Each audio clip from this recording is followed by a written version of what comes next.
Now, over the years, more and more of London's public spaces have been privatised, privately owned public spaces which allow public access but are regulated and patrolled by private, often foreign-owned companies.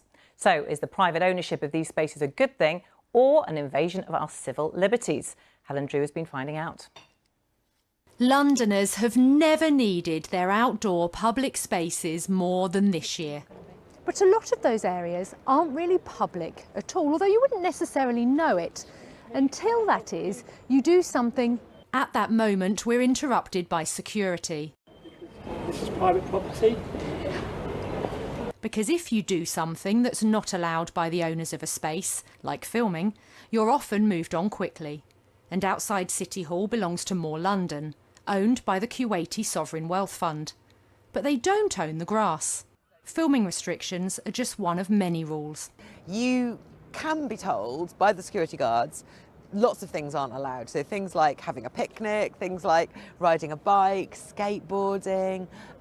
People who are homeless, just sitting down, could be told to move out of this space. And nowhere does it say what the rules are, where to find out about them. There's no transparency. There are just these security guards telling you what to do. I don't think that's right in a public space at all.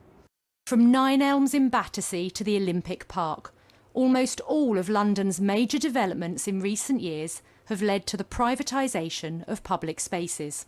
Tell us, where are we permitted to stand? Where there's public property. So We met a former government advisor at a privately owned public space near Moorgate, and again were asked to move. rather than bollards is fine, yeah. That's okay? So over the bollards we go. Okay. Despite the restrictions, she says a benefit of these spaces is it takes pressure off local councils. The advantage of a well-run, generous, inclusive, privately owned public space is the quality of the maintenance, because local authorities don't have the budgets that they used to have.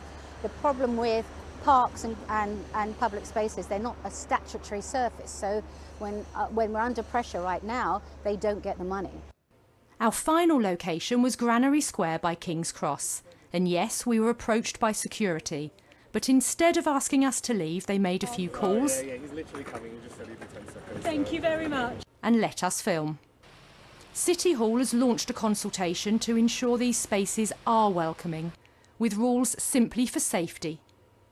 It's quite a skill to have, really, to manage a public space, because you need to balance people's interests. It can be quite complicated, and that's why this guidance is really welcome, and we really encourage landowners of existing spaces like this one to sign up to it. What do you think makes a great privately owned public space? If you can't tell that it's privately owned. City Hall's plan is to have far fewer rules and make them more consistent and less secretive. But this plan will not apply to any existing spaces, only new developments.